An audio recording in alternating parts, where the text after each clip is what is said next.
Hi everyone, Keith Argenberg Farms, and today we're going to be going over planning your garden or market garden for the season, going through the SeedTime app, ordering seed, taking inventory, getting everything ready to go for our next season, and having a somewhat good plan, like we're working on right here, to go out and start our season with. So let me show you.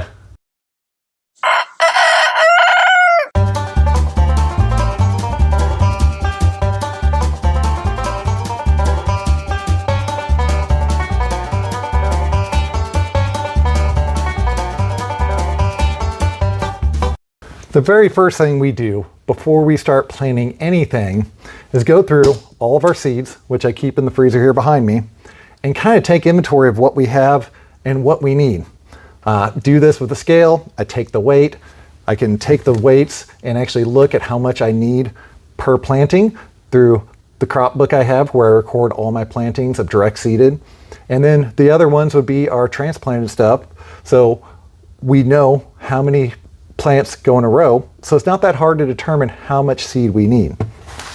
So you can see I went through and wrote everything we have, recorded the weight or the number of seeds. If we have it, I checked it. If we need to order it, I put order, and then if it's already been ordered, I put a check mark next to it to keep track of it. That's the basics of it. So we know what we have, we know what we're going to do, and kind of work from there. Next, we'll start the basics with crop planning, and then move on to the SeedTime app and another spreadsheet I have that is also available at argenbergfarms.com. So don't forget, go check that out. First, the simplest and most basic way to plan out your garden or market garden, simply get a piece of grass paper, plot out your months, which are 5 weeks on average each. Makes it pretty easy that way to standardize things per week through the month. Draw out your field blocks like this, and then you can start planning. Now, there's a lot of things you really got to consider when crop planning. First of all is the date to maturity of crops change throughout the season. If I plant something in March, it's going to take a lot longer to get to harvest than it would if I planted it out in, say, May, June, or July. The dates given to you on the packages are the ideal best maturity date.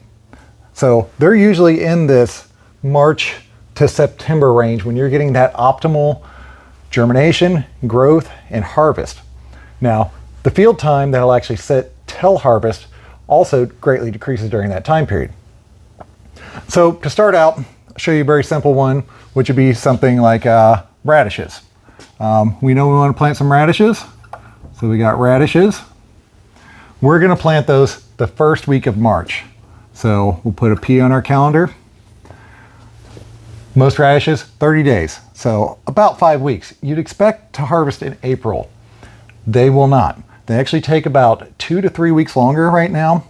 So your harvest date's going to be further out here towards mid-April. So we'll go second week, harvest, and they won't all size up, so third week we'll harvest some more. So that would be the radishes. Next step is, where am I going to plant it? So we have our field blocks out here. They're all numbered out in my plot. That's field 6, that's field 7. They all count out 1, 2, 3, 4, and on and on and on. Come back to the center, because 16 will be down here at the bottom. We come back to 17. We split each field block into an upper and a lower half, the way the hill goes, and all of our plots are numbered from our main area outwards. So we're going to say, we're going to plant that in 7-1, which would be right here. So then we say where we're going to put it. Now that's for a full bed, 40-foot long bed. That'll be plenty for the first harvest. Beginning of the farmer's market is actually right about here. So you also have to keep that in mind of when your product needs to start being ready. That'll also dictate when you start planting. So now we want to have radishes throughout the season. So the next one we're going to plant the next week afterwards.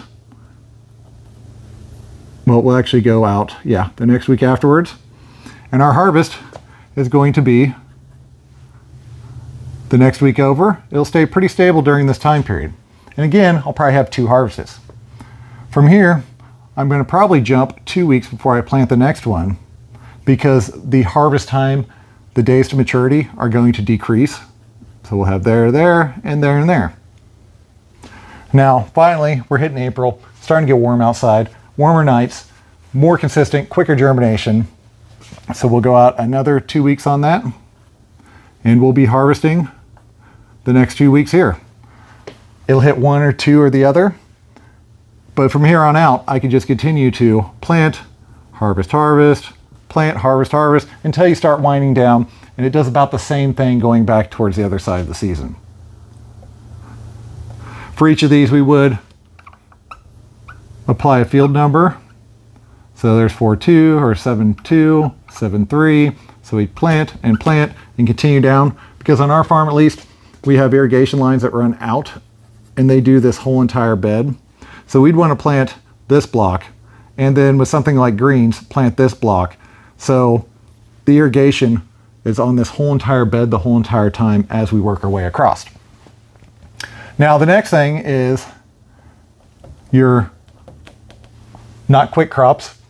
Quick crops are your typical 30-day crops in and out of the ground real quick. Something that's going to be there longer, like say a broccoli or a cauliflower. These get a little bit more tricky to stagger because they don't like to be planted later because they won't mature because it gets too hot out and they bolt. So we'll just say broccoli, and we know we need to start our broccoli here to have it in the field a couple weeks before. We'd actually have to come back about a week before. So last week of February is when we plant our broccoli, and this is planting inside, not in the field, because we'll transplant that into the field. So we start our start, which is I usually use an S, and then we come over about 4 to 5 weeks before it's actually ready to go in the field, and that is a T for our transplant date. So first farmer's market, first frost, 1, 2, 3, 4, 5 weeks before your first frost. It's about right for broccoli. You might give it a little bit longer if you only want to go down to 4 weeks and play a little bit on the safer side so you don't get a hard freeze. So we'll just say we're going to transplant it there. Now, broccoli takes a while to get ready. So does cauliflower and other long season type crops like that. So we're just going to estimate it because I can't remember exactly off my head how long it takes. I want to say it's 100 days. So it's about 3 months from planting. So 1, 2, 3. So let's say we're going to harvest right before July. That's with a 100-day one. The real trick is if you have like, say a 95-day one, you'd start at the same time, just use a different variety, transplant it at the same time. But since the actual days of maturity are a little different in this sector, then 5 days will actually end up about 2 weeks. So you get the harvest 2 weeks before, so you can harvest this one and then harvest this one next. You drop down another 5 days on the days to maturity, and you should be looking at another 2 week gap in here. So same thing, start at the same time, transplant. But the trick is these are all 3 different varieties, and you want to pay attention to the maturity dates. Get a short one, a standard medium one, and then get a long one.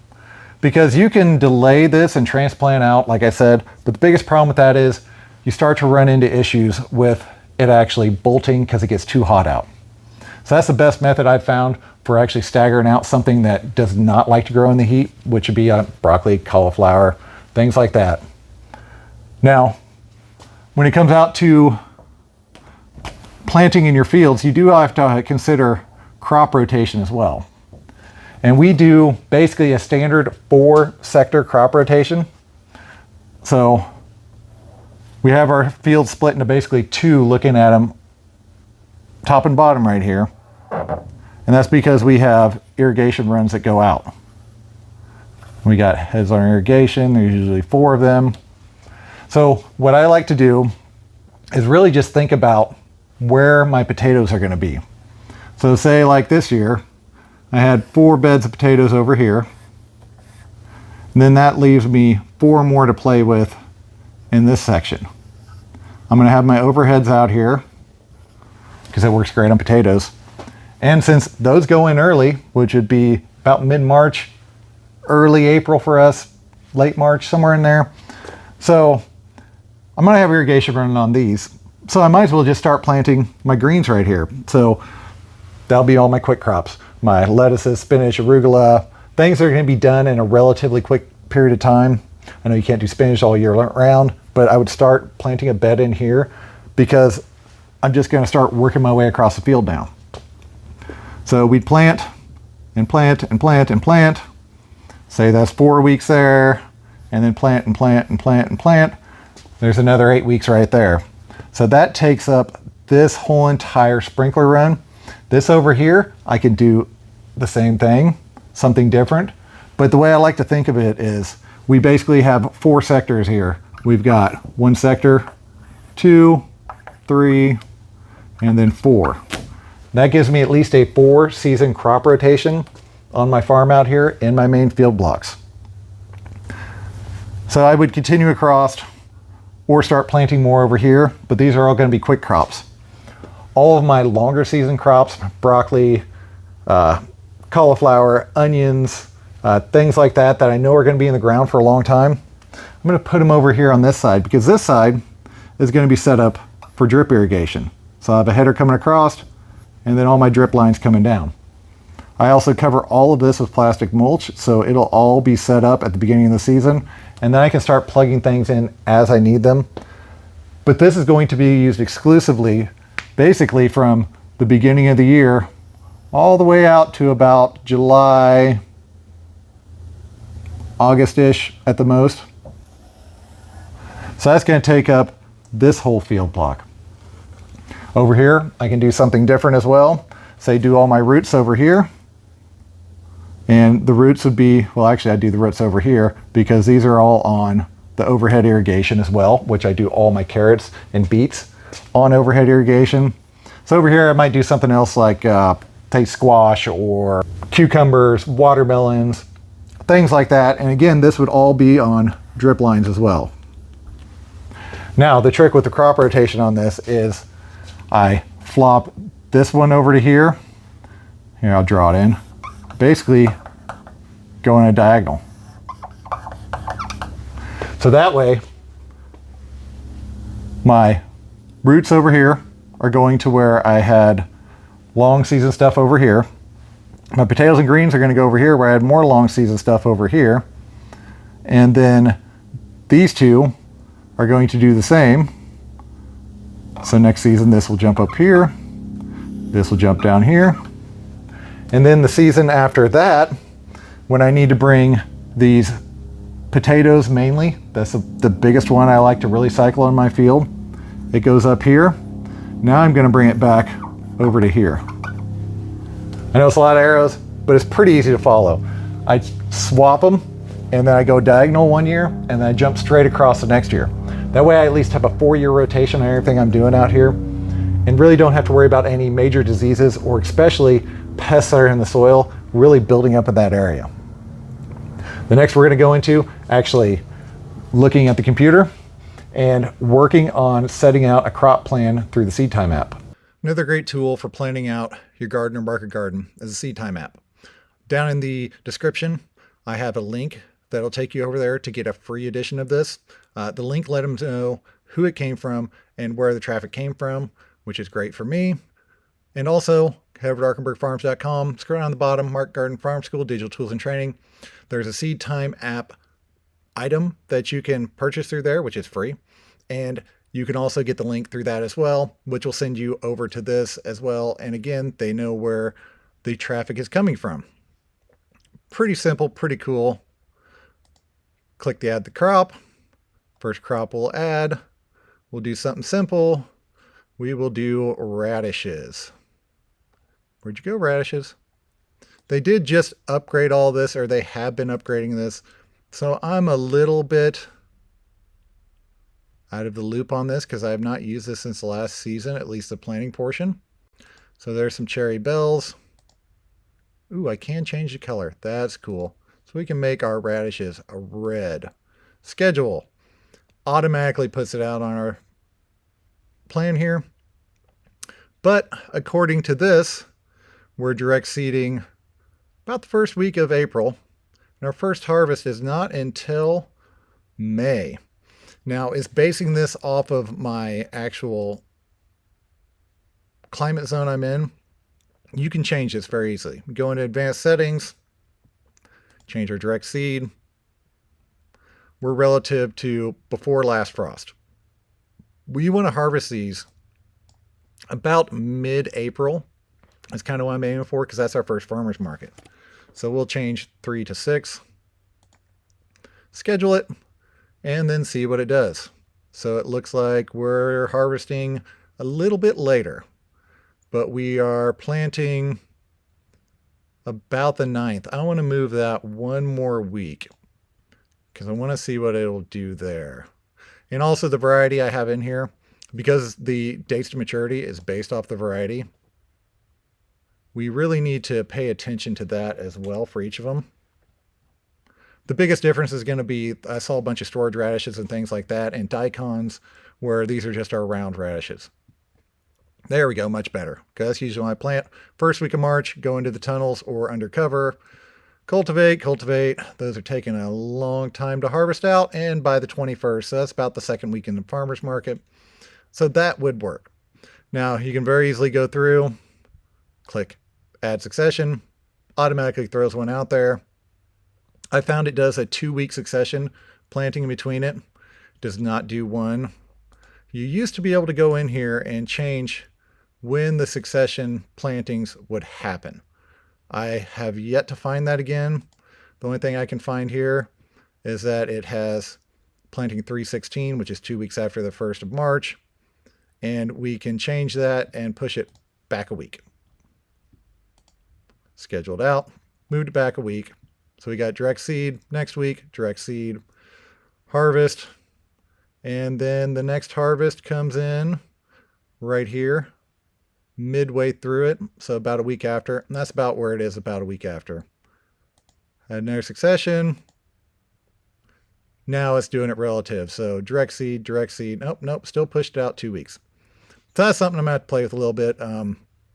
Not that important on my farm because honestly, I don't put the beets or the quick crops, the lettuce, the arugula, things like that I'm direct seeding that are going to be in and out of the ground in 30 days-ish, because it'll clog up this calendar like nothing else and also fill up the whole entire sidebar.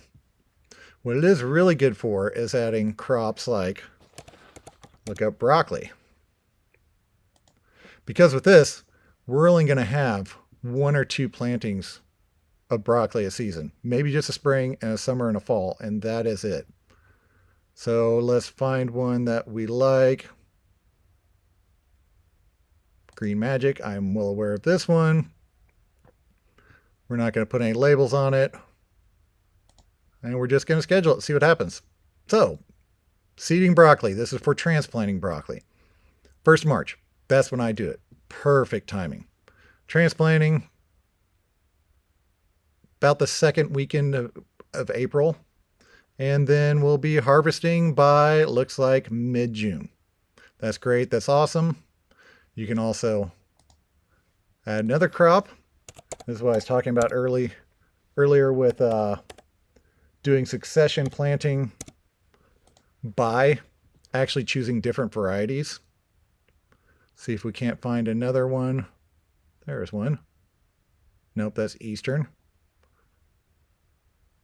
How about early green? Early green, you'd think, is going to be coming out earlier. So, Green Magic, it's only showing about a day of difference here, which I kind of doubt that, because at least with what I'm seeing, that day to maturity, 65 for the early green.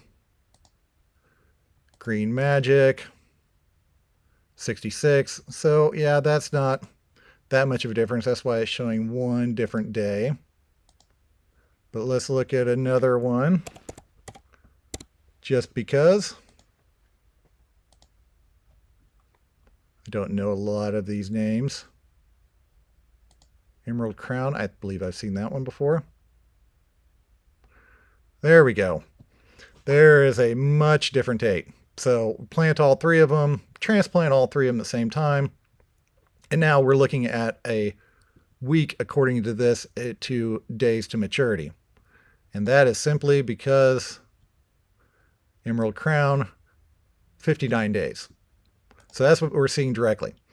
Now, what I see in the field is this 6-day harvest window. By the time this stuff's ready, it'll probably be another week or two. That's where I was talking about earlier with days to maturity. Days of maturity are ideal in an ideal environment, an ideal situation. You do not always get the days to maturity to stagger this much throughout the season. So it's something you got to watch, something you got to play with. Again, I could just transplant this a week later, just like that, drag it over. Now it moved that harvest over to there, that went to there. Well, I guess you can click on and mess with it there. So now I've got a week differentiating in between each and every one of these, which is perfect. So you can really get into the depth with this, get in the woods with it. Like I said, I just use it for my longer season stuff to kind of keep track of, especially putting my fall plantings in there, because those are the hardest ones to really, really play with, because you have to make sure to do it right to where you're harvesting at an ideal time. Now, it does not work with overwintering anything. It is horrible about it. I've done videos in the past of this where I did a whole crop planting with it, and I can tell you that it will not work for that. But for your standard garden planting, you could even go buy some Brock starts, transplant them on the transplant date, and you will have the harvest near the harvest date. It gives you more of an idea when you're first starting out on how to run things. You get the hang of it after a couple years. Again, it is a great tool. Just be aware of how to use it. I did a video last year about this time. Go check that out. Use the link in the description, and also head over to arkenbergfarms.com. Scroll down there at the bottom, Mark Garden Farm School. You can get this in there. And also to our next spreadsheet. Now this leads us to our final spreadsheet here. This is actually what I have for sale over at arkenbergfarms.com. Again, in the Market Gardening Farm School. Go check that out. This is the way to calculate out the number of seeds we need. So say I wanted to plant, we'll say a bed every 2 weeks. We put in half a bed per week. Number of beds we're going to do through the season. So from April till September, 26 weeks in our season here. So plug in 13. We got our quantity of seeds per bed. So I work on 40-foot long beds. We plant our lettuce heads on 1 foot spacing in row, and then 4 rows per bed. So if you got 40 feet, you get 40 heads per row times 4 rows, you get 160. You can change this to seeds, ounces, whatever you want to work with. Pounds of seed as well.